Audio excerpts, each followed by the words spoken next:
I never thought my wife, Rebecca, would betray me. That we had been married for 8 years, long enough to build a life together, long enough to think I knew her better than anyone else. That I was wrong. At first, the changes in her were small, so small I almost didn't notice them, but looking back now, the signs were all there, and the worst part, I ignored every single one of them. Rebecca and I used to be inseparable: date nights, weekend getaways, even the small things, cooking together, laughing over bad movies. It all made our marriage feel solid. Then, out of nowhere, things changed. She started dressing differently. Expensive clothes, designer bags, things we hadn't budgeted for. She became obsessed with her phone. Texting constantly, smiling at the screen, guarding it like her life depended on it, and worst of all, she pulled away from me. Sex became rare, the excuses piled up. I'm just tired. Work has been so stressful. Can't we just cuddle instead? At first, I told myself it was normal, marriages go through phases. Maybe she was just dealing with something personal, but deep down, in a place I didn't want to admit, I knew something was wrong. It was a Thursday night when I noticed something that made my stomach twist. I had just gotten home from work when I heard Rebecca on the phone. Her voice was soft, playful, excited in a way I hadn't heard in a long time. I stopped in the hallway, listening. "I miss you too," she giggled. You're spoiling me too much, but I love it." I froze. My mind raced. Who was she talking to? When I stepped into the room, she nearly jumped out of her skin. Her eyes went wide, and in an instant, she ended the call. I forced a smile. "Who was that?" She laughed, too forced, too fake. "Oh, just Megan," she said quickly. "You know, girl talk." I nodded slowly, but my gut told me one thing: she was lying. And this was just the beginning. Rebecca thought I wouldn't catch on. She thought she could keep her secret, but soon, I was about to find out everything. Rebecca thought she had covered her tracks. She thought I would believe her fake excuses, her forced smiles, her sudden obsession with girl talk. But the way she hung up the phone so fast, the way she looked at me with guilt written all over her face, that was all I needed to know. She was hiding something, and I was about to find out what. A few days later, I noticed something strange. Rebecca came home carrying an expensive designer handbag. One of those luxury brands that cost more than my monthly rent when I was younger. I frowned. "Where did you get that?" She glanced at me too quickly. "Oh, I bought it," she said. "It was on sale." I raised an eyebrow. "Rebecca, that bag costs thousands of dollars, even on sale. We didn't budget for that." She waved me off. "It's an investment piece. Besides, I deserve to treat myself every once in a while, right?" The way she said it, confident, smug, almost like she was challenging me to question her further, sent a chill up my spine. Rebecca had never been materialistic. She never cared about designer brands. So why the sudden change? And more importantly, who was paying for it? That night, while Rebecca was in the shower, I did something I never thought I'd do. I grabbed her phone. I wasn't proud of it. But something inside me, a deep, sickening instinct, told me that if I didn't check now, I'd regret it later. I pressed the home button, locked. I tried the passcode she had used for years, our anniversary date, wrong. I tried her birthday, wrong. I stared at the screen, my chest tightening. She had changed her password, and she hadn't told me. That alone told me everything. She was keeping secrets, and whatever she was hiding, it was big. The next few days, I started paying closer attention, and the more I watched, the worse it got. She started staying out late. Said she had errands to run, but never explained what they were. She started dressing up more.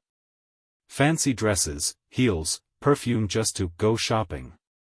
She started getting texts at odd hours. Always smiling at her phone, but never letting me see the screen. I confronted her one night. "Who keeps texting you so late?" She barely looked up. "It's just Megan again." "Let me see." She laughed. "Leonard, don't be ridiculous." But I wasn't laughing. "Hand me the phone, Rebecca." Her face changed. For a split second, I saw panic. Then, just as quickly, she rolled her eyes. "You're acting crazy. You don't trust me?" At that moment, I realized something. Rebecca wasn't afraid of being caught. she thought I was too weak to do anything about it. That was her mistake. The breaking point came when I found the receipt. Rebecca had been out all day, doing her usual errands. When she got home, she threw her purse onto the couch, went upstairs, and took a long shower. I sat down, exhaling slowly. Then, I noticed something. A small, white paper sticking out of her purse. A receipt. I pulled it out, my heart pounding. It was from a 5-star hotel. One of the most expensive hotels in the city, and the date, that same afternoon, room service. Champagne. A luxury suite for two. I stared at the receipt, my hands shaking. Rebecca wasn't just lying, she was meeting someone, and I was about to find out who. Rebecca thought I would never question her, she thought I wouldn't catch on, but soon, I was about to expose everything, and when I did, she would regret underestimating me. I sat on the couch, gripping the hotel receipt, my mind racing. This was it. Proof that Rebecca wasn't just acting strange, she was cheating, and now, I needed to find out with who, because whoever he was, he had money. A lot of it. I didn't confront Rebecca right away. If I did, she'd just lie, twist the story, play the victim. No, I needed more proof. So I started watching her. When she said she was going shopping, I checked her closet. No new bags, no receipts. When she said she was with Megan, I casually texted Megan the next day. She had no idea what I was talking about. When she came home smelling like expensive cologne, I knew it wasn't mine, and then, I did something I never thought I'd do. I followed her. The next time she left for her errands, I waited 5 minutes, then got in my car. I kept my distance, my heart pounding. I expected her to drive to a hotel again. Instead, she pulled into a private airfield. I parked a safe distance away, watching as a black SUV pulled up beside her car. A man stepped out. Tall, elegant, dressed in a tailored suit, and when Rebecca saw him, she lit up. She walked right up to him, grinning, touching his arm, laughing like she hadn't laughed with me in months. Then, before I could process what I was seeing, he kissed her, right there, in broad daylight. My wife. I in the arms of another man, the Sheikh. I clenched the steering wheel, rage boiling inside me. Who the hell was this guy? I took out my phone, snapped a photo, then ran a reverse image search, and that's when I found out his name was Sheikh Amir Al-Fayed. A billionaire.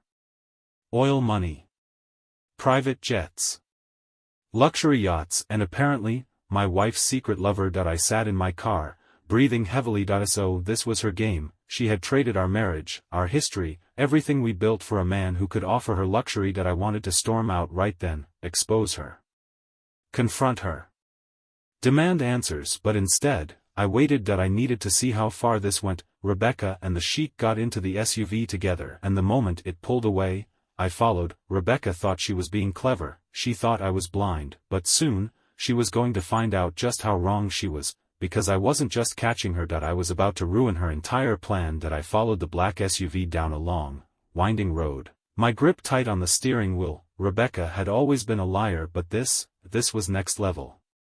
Betrayal. She wasn't just sneaking around with another man, she was with a billionaire Sheikh, and judging by the way she was laughing, touching his arm, melting into his embrace, this wasn't new. It had been happening for a while. The SUV finally pulled up in front of an exclusive hotel, the kind of place where a single night costs more than my monthly mortgage. I parked a safe distance away and watched as the valet opened the door. Rebecca stepped out first, adjusting her tight black dress, fixing her hair. Then, Sheikh Amir. He placed a hand on the small of her back, possessive, familiar, and the way she leaned into his touch, it made my blood boil. She wasn't hesitant, she wasn't guilty, she was comfortable, like she belonged to him. They walked inside together, completely unaware that I was watching their every move. I could have confronted her right then, but I wanted to hear her lies first. So I waited. And sure enough, at midnight, Rebecca walked through our front door, her heels clicking against the hardwood floor. I was sitting in the living room, pretending to be on my laptop. She didn't even hesitate. She dropped her purse on the counter, came over, and kissed me on the cheek. "Hey, babe," she said casually. "Sorry I'm late, Megan," and I lost track of time. I stared at her, my rage bubbling beneath the surface. "Oh," I said, tilting my head. "Where'd you two go?" She yawned. "Just shopping. Then we grabbed dinner at a cute little cafe." I leaned back, shopping. Dinner. Cute cafe. Meanwhile, just a few hours ago, she was wrapping herself around a billionaire sheikh in a luxury hotel. She had become so comfortable lying to me that she didn't even hesitate, and that's when I knew that I had to break her. You sure about that? I asked. Rebecca frowned. Huh.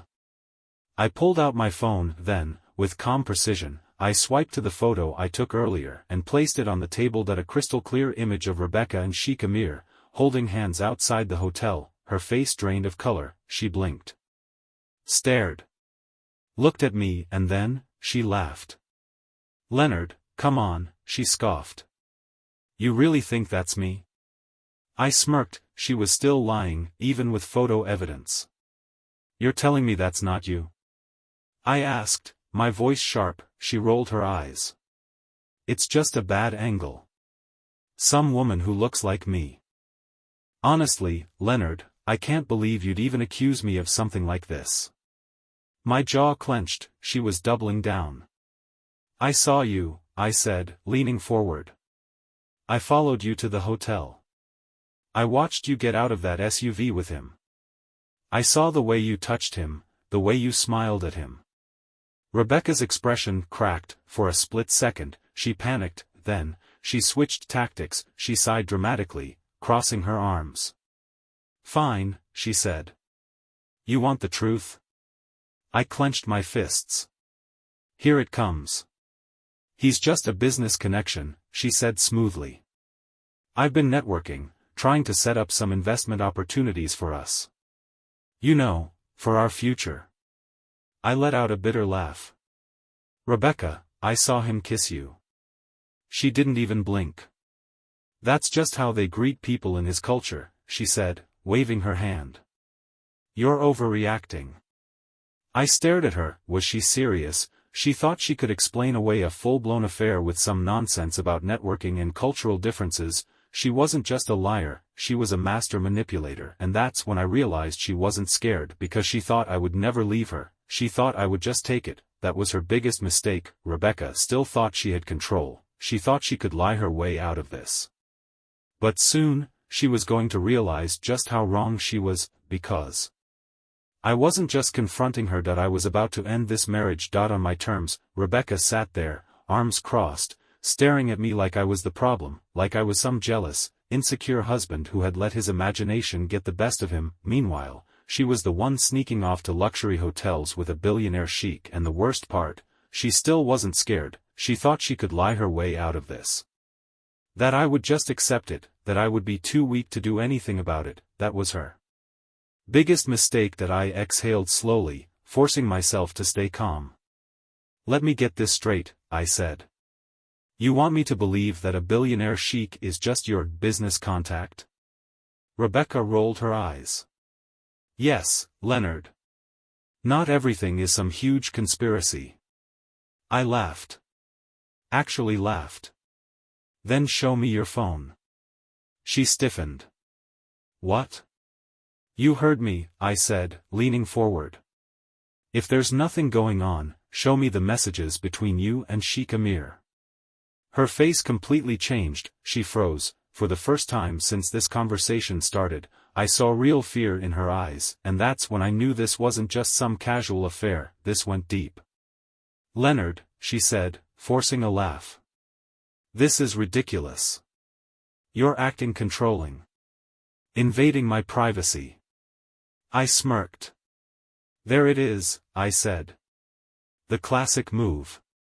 When a cheater gets caught, they try to turn it around on their spouse. Rebecca clenched her jaw. That I stood up, towering over her. Unlock your phone, I said again, my voice calm but firm. She grabbed it from the table, clutching it like her life depended on it. You don't trust me? She asked, her voice shaking just enough to make it sound like I was the villain. That I crossed my arms. Rebecca, if I was sneaking around with another woman, going to fancy hotels, and hiding my phone from you, would you trust me? Silence. She knew there was no way out of this. She had two choices: tell the truth and admit she was having an affair, keep lying and make this worse for herself, and, of course, she picked the worst option. Rebecca stood up, furious now. You know what, Leonard? I don't have to prove anything to you, she snapped. You're paranoid. And honestly, maybe I wouldn't have needed to find excitement elsewhere if you weren't so boring. I inhaled sharply. There it was, the truth, slipped out in a moment of anger. She saw the way my expression changed, and immediately tried to backtrack. I didn't mean it like that, she said quickly. I love you, okay? I was just trying to build connections for us. I swear, I was thinking about our future. I shook my head. Rebecca, I said, my voice eerily calm. If you were thinking about our future, you wouldn't be sleeping with a billionaire. Her face crumbled because she knew she had lost this battle. I grabbed my coat, walked to the door, and turned back one last time. I'll be in touch, I said. Her eyes widened. What do you mean? I smiled. You'll find out soon enough. Then, without another word, I walked out, and for the first time in months, I felt like I had the power again. Rebecca thought she could lie her way out of this. She thought I would just take it, but soon, she was going to realize just how wrong she was, because I wasn't just leaving, that I was about to make her regret everything. Walking out of that house, I felt something I hadn't felt in months: control. Rebecca thought she could cheat, lie, and gaslight me into submission. She thought I would just roll over and take it, but now, I was done playing the fool. She had made her choices. Now, she was about to face the consequences. Before I could truly destroy Rebecca's perfect little life, I needed to make sure I had everything I needed. Proof of the affair? Check. I had the hotel receipt, photos of her and Sheikh Amir, and her reaction when confronted. Financial control? I immediately contacted my bank and lawyer to freeze all joint accounts. Legal preparation? I scheduled a meeting with a divorce attorney the next morning. Rebecca had been living the high life behind my back, but soon, she'd find out just how expensive betrayal is. That night, I was at a bar, sipping on whiskey, thinking about how to proceed, when my phone buzzed. Unknown number. I debated ignoring it, but curiosity won. I picked up. Hello? A deep, accented voice replied. Leonard, we need to talk. I sat up straight. It was Sheikh Amir. I assume you know who I am, he continued smoothly. I clenched my jaw. Oh, I know exactly who you are. He sighed. Then you also know that I have been spending time with Rebecca. I said nothing. Let's not waste time with emotions, he continued. I am calling with an offer. I raised an eyebrow. An offer? I understand you may be planning a messy divorce, but that is unnecessary. I am willing to provide a generous financial incentive for you to walk away, quietly. I almost laughed. The Sheikh thought he could pay me off, like I was just some minor inconvenience standing in the way of his next conquest. I tightened my grip on my glass. This wasn't just about money anymore, this was about respect. And now, I was about to show both of them what happens when you betray the wrong man. Rebecca thought she was winning. The Sheikh thought he could buy me off, but soon, they would both regret underestimating me. Because I wasn't just walking away. I was about to take everything from them. The moment Sheikh Amir tried to buy me off, I knew exactly what kind of man he was. He thought money could solve everything, that I would just step aside, let him keep Rebecca, and take a fat check in exchange for my silence. But he didn't know who he was dealing with, because I wasn't just going to walk away. I was going to destroy them both. I leaned back in my chair, swirling my whiskey. How much are we talking? I asked, keeping my voice calm. There was a slight pause on the other end of the phone, like he wasn't expecting me to entertain the idea. Then, smoothly, he said, 500,000. Tax-free. All you have to do is sign the divorce papers and disappear. I smirked. 500,000? That's a nice start, I said. But I think we both know my wife is worth more than that to you. Another pause, then, a chuckle. Ah, so you are a businessman after all. I gritted my teeth. This wasn't about the money, this was about humiliating them, but for now, I needed him to believe I was just another greedy husband looking for a payday. Let's meet in person, I said. I think we can make a deal. That night, I went home and acted like nothing happened. Rebecca was already in bed, pretending to be asleep, but I knew better. I knew she was terrified. She thought I would explode, scream, beg her to stay, but instead, I was calm, distant, and that scared her more than anything. "Are we okay?" she asked the next morning, trying to sound casual. I kissed her forehead. "Of course, babe," I said, smiling. "We'll talk later. I have some business to take care of." She exhaled, relieved. She had no idea that business was meeting with her billionaire lover. The next afternoon, I walked into an exclusive private club, where Sheikh Amir had arranged to meet me. He was already waiting in a lavish VIP lounge, sipping on imported tea like he didn't have a care in the world. When he saw me, he smiled. "Leonard," he said smoothly, gesturing for me to sit. "I appreciate you being reasonable about this." I sat across from him, keeping my expression unreadable. "You have what I want?" I asked. He nodded, sliding a briefcase across the table. I opened it. Inside, stacks of $100 bills. It was real, $500,000. For a split second, I almost laughed. He really thought this was all it would take. He had no idea what was coming. I closed the briefcase and smiled. "Pleasure doing business with you," I said. Then, I stood up because this was just step 1. Now, it was time for step 2. Rebecca and Amir thought they had won. They thought I was taking the money and running, but what they didn't know, I wasn't just playing along. I was setting them up for the ultimate betrayal, because soon, they were going to lose everything. Walking out of that private club, briefcase in hand, I could barely keep the smirk off my face. $500,000. That's what Sheikh Amir thought my wife was worth to me. What he didn't know, I wasn't taking this money as hush money. I was taking it as leverage, because now, I had exactly what I needed to ruin both of them. The first thing I did, I went straight to my lawyer. I had already filed for divorce, but now, I had proof of her affair, a cash payment from her lover, and a game plan that would make sure she walked away with nothing. I locked her out of our shared accounts. I canceled all her credit cards. I made sure she couldn't take a dime from me. She had no idea. She was still living in my house, sleeping in my bed, thinking she had won. Meanwhile, her entire world was about to collapse. Step 2 was exposing the truth. Sheikh Amir had a reputation to protect. A married billionaire sleeping with another man's wife, that kind of scandal could ruin him. And the best part, I had all the evidence, the hotel receipts, the secret photos, and now, the briefcase full of hush money. So, I made a call, not to Rebecca, not to Amir, but to a journalist I knew would eat this story up. And once the news broke, there would be no coming back from this. The night before everything went public, I went home and acted normal. Rebecca was in the kitchen, sipping wine, scrolling through her phone. "Hey, babe," she said, looking up with a smile. "You seem happy today." I kissed her on the cheek. "I just finalized some big business moves," I said. She had no idea those moves included divorcing her, cutting her off, and exposing her affair. She leaned into me, like she still had control. "You know," she murmured, trailing a finger down my chest, "we should take a little vacation. Just the two of us."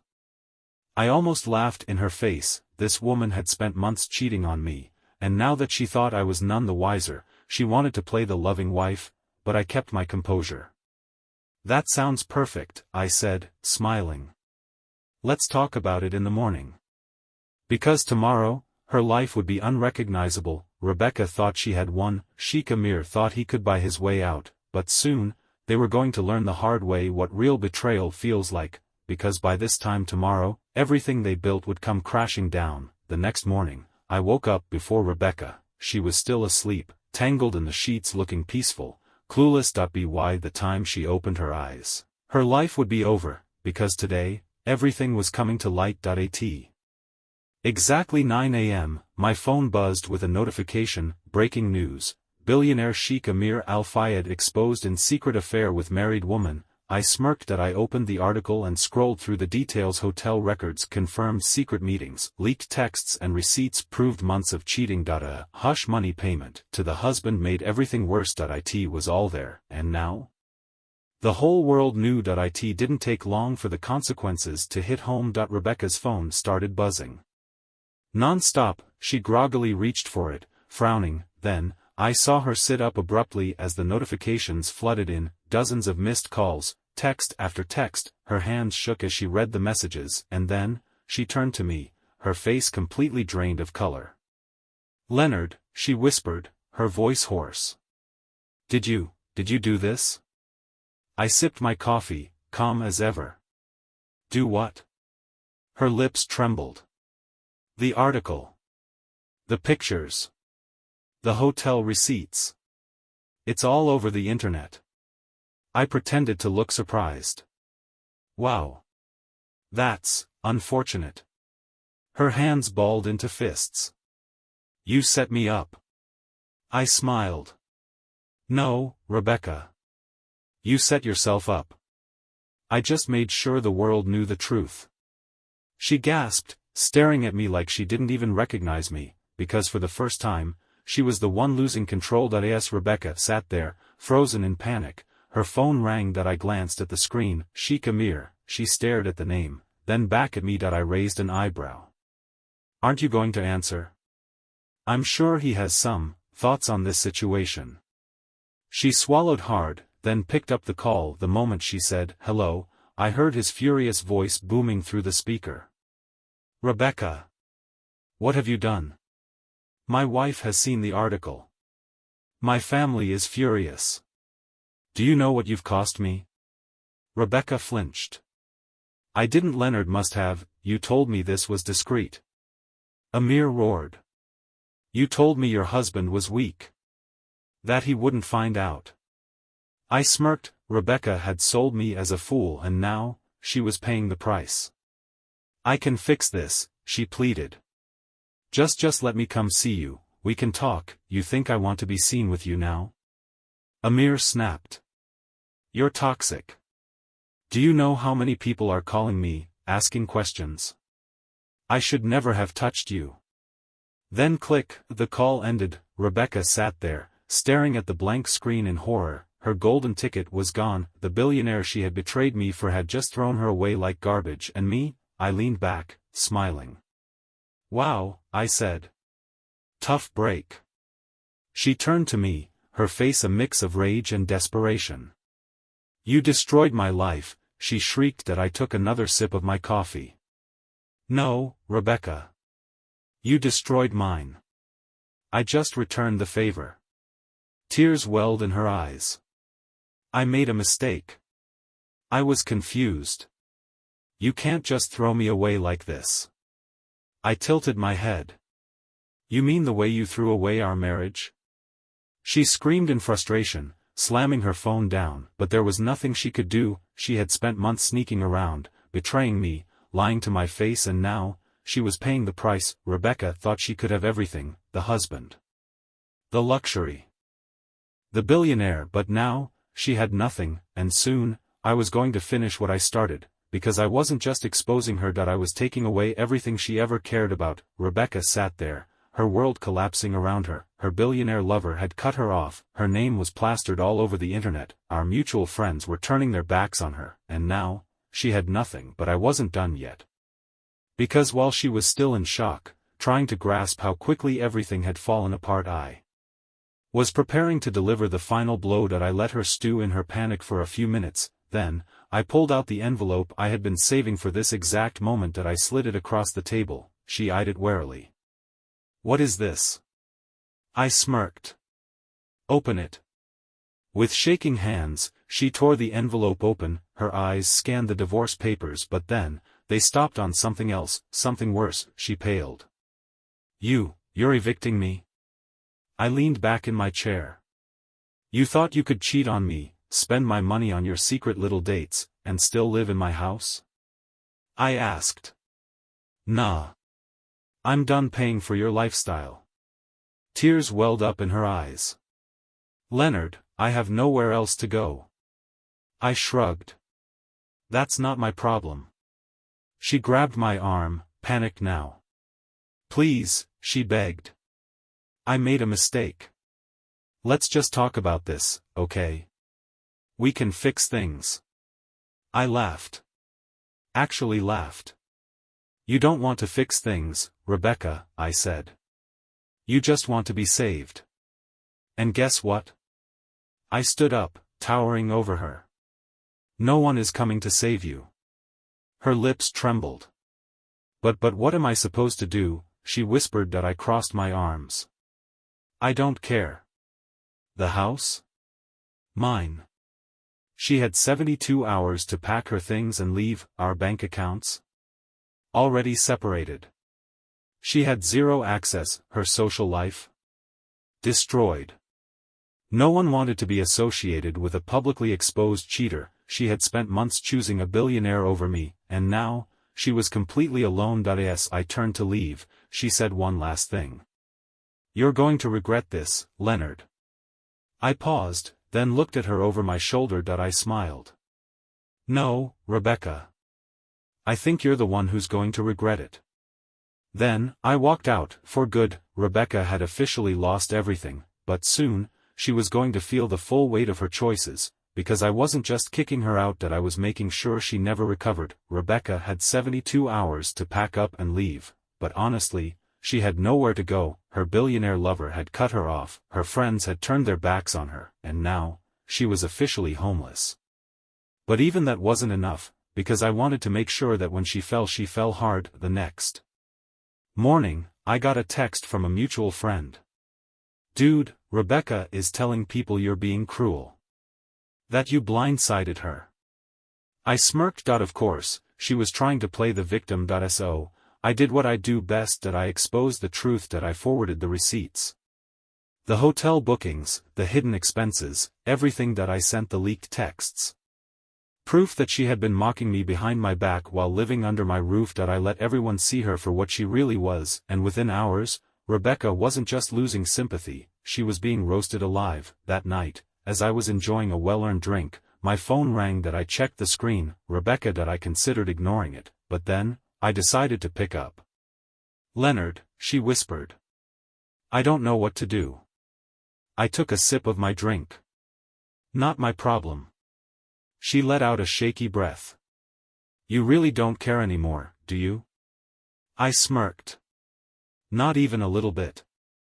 Silence. Then, her voice broke. "I have nothing left." I exhaled slowly, letting those words sink in, because that was the real victory. I didn't need to scream. I didn't need revenge. I had won because I had moved on, and she was just a lesson I would never repeat. Rebecca's life was in ruins, and me, I was finally free, because this was the real ending. I set the phone down after Rebecca's broken whisper. "I have nothing left." The words echoed in my head, but they didn't sting, they didn't bring me pain, they didn't make me question anything, because the truth was I felt nothing for her anymore. No anger, no sadness, no regret, just relief, because for the first time in years I was freed. I sat there, sipping my drink, and thought about everything that had led me here. Rebecca had once been the love of my life. She had once been the woman I thought I would grow old with, but now, I realized I had been blind. The warning signs had always been there, the selfishness, the entitlement, the desire for luxury over love. She had never truly valued me, only what I could provide, and for a long time, I had blamed myself. Maybe I wasn't enough, maybe I had neglected her, maybe I had done something to push her away. But now, I knew better. Rebecca had made her choice, and I had made mine. I had spent months waiting for this moment. The moment where she would finally feel the weight of what she did, and now that it was here, it didn't feel like revenge. It felt like closure. I wasn't the man she had betrayed anymore. I wasn't the heartbroken husband trying to understand why. I was Leonard. A man who had survived. A man who had won. And as for Rebecca, she was just a story from my past. A mistake I had learned from, and one I would never make again. Rebecca was gone, her lies, her betrayal, her hold over me, all of it was in the past. Now, it was time to start something new, because the future, it was finally mine. For the first time in a long time, I woke up feeling light. No more anger. No more resentment. No more Rebecca. Her betrayal had once felt all-consuming, but now, it was just something that happened, something that no longer had power over me. I expected Rebecca to keep fighting. To try to manipulate her way back into my life. To beg, to make excuses, to tell more lies. But after our last phone call, she disappeared, and that was how I knew she finally understood. There was nothing left to save. She had lost everything, and I had moved on. Now, I had a choice. I could keep looking back, keep analyzing the pain, keep living in the past, or I could start over. I went back to the gym. Pushed my body, my limits, my strength. I started traveling again. Visiting places I had put off for our future. I reconnected with real friends. People who actually cared about me, and the more I focused on myself, the more I realized that losing Rebecca was the best thing that ever happened to me. One evening, I was sitting at a cafe, enjoying the peace, when I noticed her, not Rebecca, not a replacement for her, just someone new. She smiled at me. I smiled back, and for the first time in a long time, I felt it, not pain, not regret, possibility.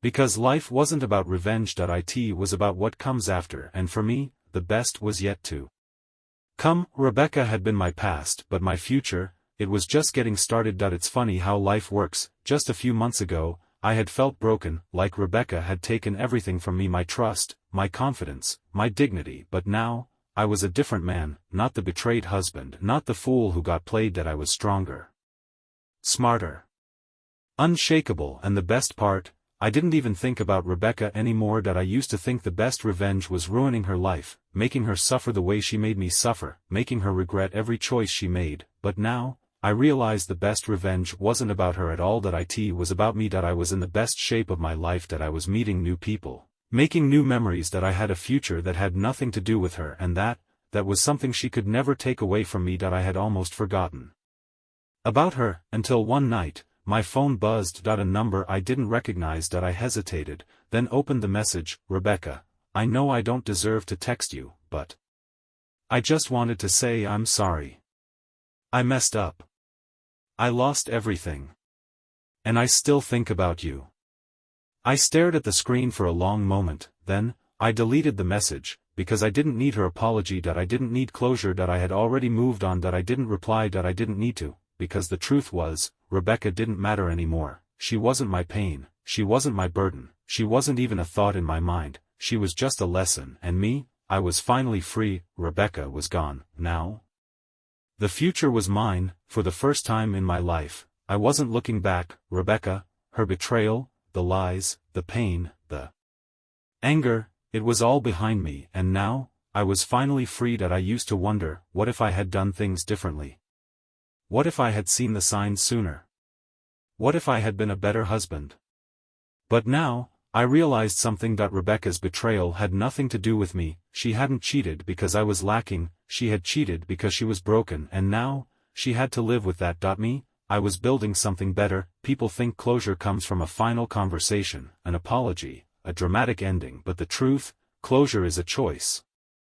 And I had already made mine. I chose to stop caring. I chose to stop giving her space in my mind. I chose to move on without her, and that was the most powerful thing I had ever done. I don't know what comes next. Maybe I meet someone new, maybe I stay single for a while, enjoying the peace that Rebecca never gave me. Maybe I build the life I always wanted without looking over my shoulder. But whatever happens, it's mine to decide, and that is the best revenge of all. Rebecca lost everything. I lost nothing, because in the end, she was the one who needed me, and I didn't need her at all.